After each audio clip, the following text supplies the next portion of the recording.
जय हिंद साथियों, राधे राधे। कैसे हो आप सभी? स्वागत है एक बार फिर से आप सभी का आपके अपने इस YouTube चैनल ज्ञान विद्या कुल में। और बिना किसी देरी के हम स्टार्ट करने जा रहे हैं सीखना 3+2√5 एक अपरिमेय संख्या है। इसे हम सिद्ध करना सीखेंगे।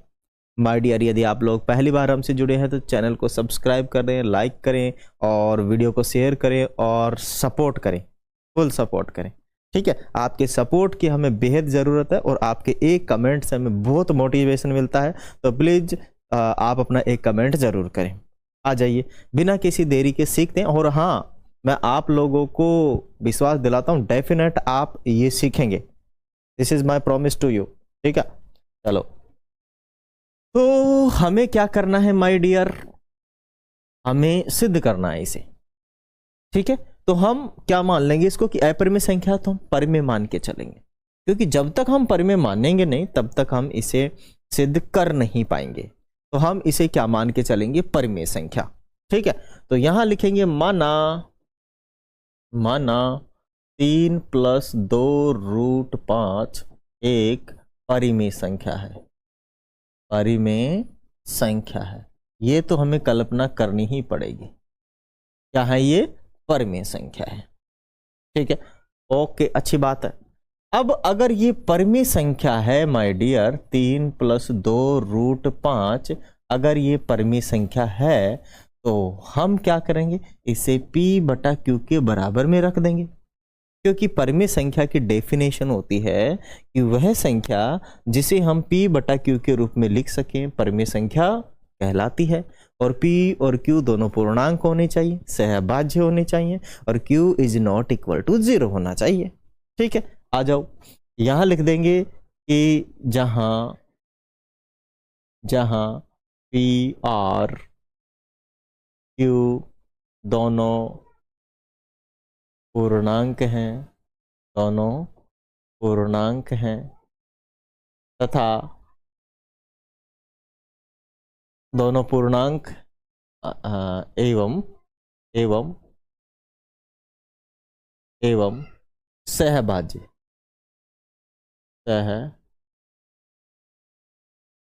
अभाज्य संख्याएं हैं। दूसरी बात कि जो q है वो 0 के बराबर नहीं होना चाहिए। This is the definition of, ये डेफिनेशन है, ये रियल डेफिनेशन है। क्या है ये? वास्तविक डेफिनेशन है कि 3+2√5 बराबर में p/q एक परिमेय संख्या है। इसकी डेफिनेशन ये है कि p और q दोनों के दोनों पूर्णांक है। p और q दोनों के दोनों क्या है? पूर्णांक है, सहभाज्य हैं, और q 0 नहीं होना चाहिए।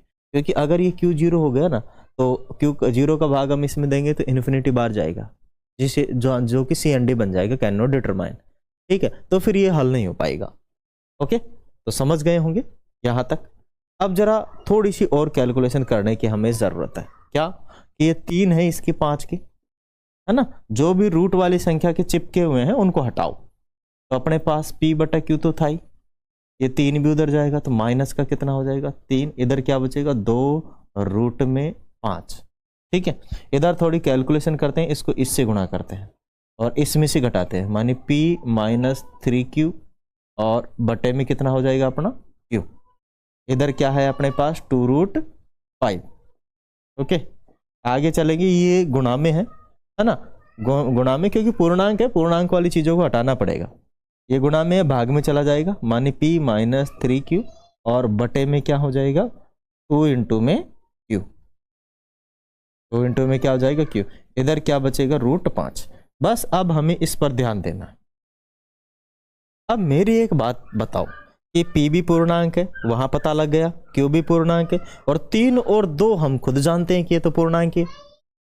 3 और 2 हम खुद जानते हैं ये क्या है? पूर्णांक है। 1 मिनट भाई,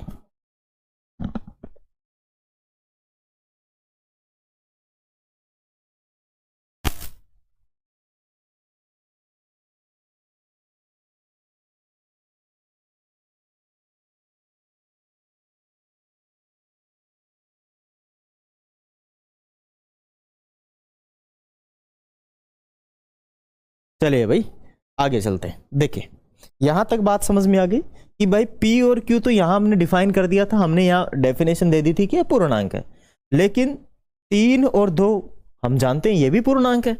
अतः ये पूरा का पूरा जो पार्ट रहेगा ये परिमेय संख्या रहेगा। अगर ये परिमेय संख्या है तो √5 भी परिमेय संख्या है, √5 भी परिमेय संख्या, क्योंकि उसके बराबर में ही तो है। ठीक है, बस इसी को आगे हम लिखेंगे, इसी को आगे हम क्या करेंगे, लिखेंगे। आगे बात समझ में यहां तक आ गई होगी आपके बात समझ में। अब यहां बस लिखना रह गया। देखो कैलकुलेशन जो होनी थी वो हो गई, अब केवल थ्योरेटिकल पार्ट इसका लिखना है। मतलब देखो यहां लिखेंगे, अब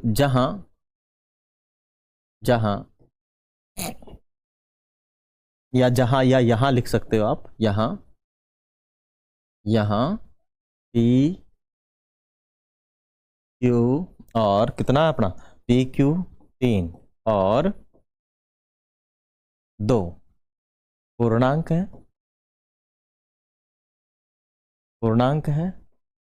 इसलिए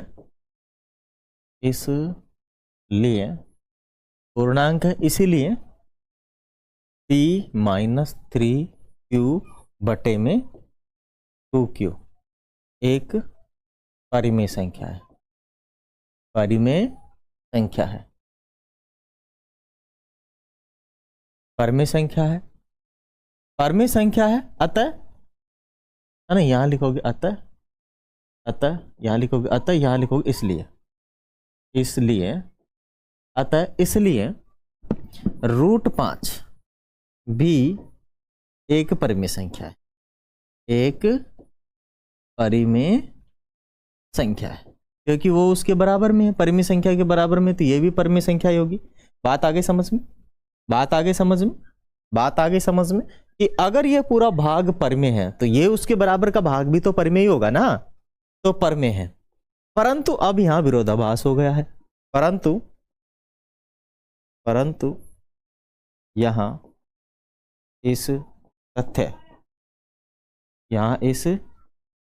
तथ्य का विरोधाभास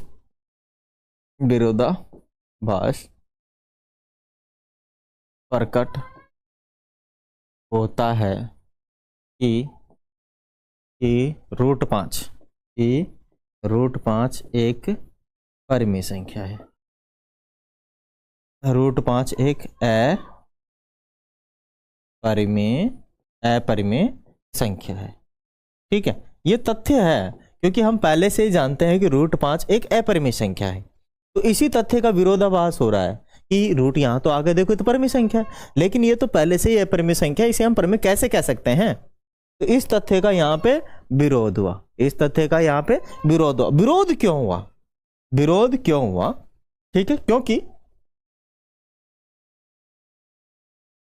ठीक है ना, इस परिमेय संख्या है, ठीक है, और विरोध क्यों हुआ, तो हम यहां लिखेंगे अतः ये जो विरोध है यह है, अतः यह विरोधाभास, विरोधाभास हमारी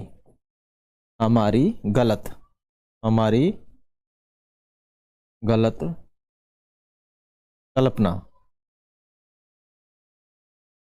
कल्पना के कारण प्राप्त हुआ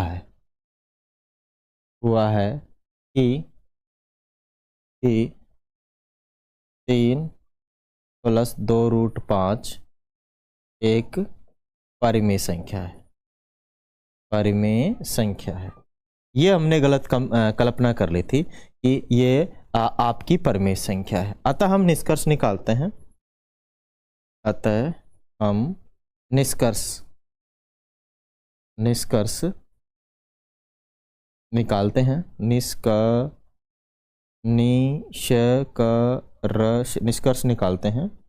निष्कर्ष निकालते हैं कि 3 + 2√5 एक अपरिमेय संख्या है। मैं आशा करता हूं माय डियर आप सभी लोग अच्छे से इसको समझ गए होंगे, अच्छे से समझ में आया होगा। मैं इसे एक बार और रिवाइज करता हूं क्योंकि पूरी चीज मैंने यहाँ पे लिख दी है। अब मैं इसे अगर एक बार रिवाइज करूंगा तो आपके ये डेफिनेट समझ में आ जाएगा। जरा आप समझो कि भाई हमें सिद्ध करना है ये, और ये अपरिमेय है, हम जानते हैं। क्यों? क्योंकि यह एक अपरिमेय संख्या के गुणा में कुछ संख्या है, परिमेय संख्या है, और उसके जोड़ में भी परिमेय संख्या है। ऐसी कंडीशन में पूरी संख्या ही अपरिमेय हो जाती है। ठीक है, तो ये एक अपरिमेय संख्या है। तो जब भी अपरिमेय हम सिद्ध करें तो हम क्या मान लेंगे? उस संख्या को परिमेय मान लेंगे।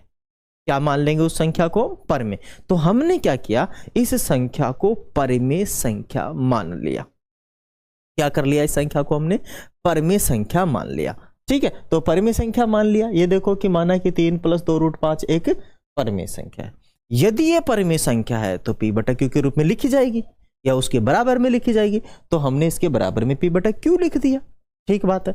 अब यहां इसकी हमने डेफिनेशन भी लिखी कि भाई जहां p और q दोनों पूर्णांक m से अभाज्य संख्याएं हैं और q 0 नहीं होना चाहिए। क्यों नहीं होना चाहिए? मैंने आपको बताया कि 0 हो जाएगा ना q तो पूरा इन्फिनिटी बन जाएगा, CND बन जाएगा।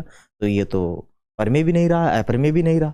ठीक है, अगर आगे हम बात करें, आगे हमने क्या किया? थोड़ी सी और कैलकुलेशन की कि जो रूट है ना, रूट वाली संख्या को बस इधर रखना, बाकी सभी को हटाना है। तो बाकी सभी हटाने के लिए हमने पक्षांतरण किया। क्या किया हमने? पक्षांतरण करने का मतलब 3 को इधर लाए, प्लस का था माइनस में हो गया, और माइनस में हो गया, ये 2 गुणा में था, इसको थोड़ा कैलकुलेट करके वापस इधर क्या लिया है? भाग में लिया है। ठीक है, अब ये जो यहां बन रहा है कि देखो p और q तो हम पहले डिफाइन कर चुके हैं कि ये दोनों के दोनों पूर्णांक है। ठीक है, और 2 और 3 हम पहले से ही जानते हैं कि ये भी पूर्णांक, पूरे अंक है। तो ये पूरा पार्ट ही पूर्णांकों का ग्रुप है। तो इसीलिए ये परिमेय संख्या हुआ। इसीलिए क्या हुआ? परिमेय संख्या हुआ। अतः इसके बराबर में भी परिमेय होगी। लेकिन ये तो हम पहले ही जानते हैं कि ये तो परिमेय है ही नहीं। पर क्या करें? इधर परिमेय आ गए तो उधर भी परिमेय मानना पड़ेगा। तो हमने इसको मान लिया कि भाई साहब PQ क्या है? पूर्णांक है। अतः ये भी भाग क्या हो जाएगा? परिमेय हो जाएगा, और परिमेय के बराबर में भी परिमेय होगा, तो √5 भी परिमेय हो जाएगा। परंतु भाई साहब ये तो गड़बड़ हो गया। ये तो पहले हम काफी सवालों में सिद्ध कर चुके हैं कि अगर रूट के अंदर कोई संख्या आ रही है जो कि अभाज्य है, वो अपरिमेय होती है। तो माय डियर आप समझिए जरा कि ये पूरी अपरिमेय परंतु परिमेय आ गई। अब परंतु यहां इस तथ्य का क्या हुआ भाई साहब? विरोध हुआ। यहां इस तथ्य का क्या हुआ? विरोध हुआ। तथ्य का विरोधाभास प्रकट होता है कि √5 एक अपरिमेय संख्या है। वहां तो परिमेय आ गए तो विरोध हो गया, अपरिमेय संख्या, इसका विरोध हो रहा है। अतः यह विरोधाभास हमारी गलत कल्पना के कारण प्राप्त हुआ। जो हमने कल्पना की थी, ये वाली, ये लाइन, इस कल्पना के, ये जो कल्पना है यही हमने गलत कर ली। यही हमने क्या कर ली? गलत कर ली। ठीक है ना? तो अतः क्या हुई? ये वाली है ना? तो अतः हम निष्कर्ष निकालते हैं कि भाई साहब अपना जो संख्या है वो 3 + 2√5 एक अपरिमेय संख्या होगी। मैं आशा करता हूं माय डियर आप सभी के समझ में आ गया होगा। समझ में आया? अच्छे से समझ में आया, दिमाग में घुस गया, दिमाग के एक एक न्यूरॉन तक पहुंच गया तो ठीक बात है, अच्छी बात है। आप क्या कर लीजिए भाई, इसे लिख लीजिए, अच्छे से समझ लीजिए। और यदि आप लोग पहली बार हमसे जुड़े हैं तो भाई साहब लाइक कर दें, शेयर कर दें, सब्सक्राइब कर दें और हमें सपोर्ट करें। आपकी सपोर्ट की हमें बहुत ज़्यादा ज़रूरत है। साथ ही साथ एक प्यारा सा कमेंट भेजें, जिससे कि अगर आप कमेंट भेजेंगे उससे हमें मोटिवेशन मिलता है और हम और आपके लिए अच्छे और शानदार वीडियो बना के लाते रहेंगे। जय हिंद।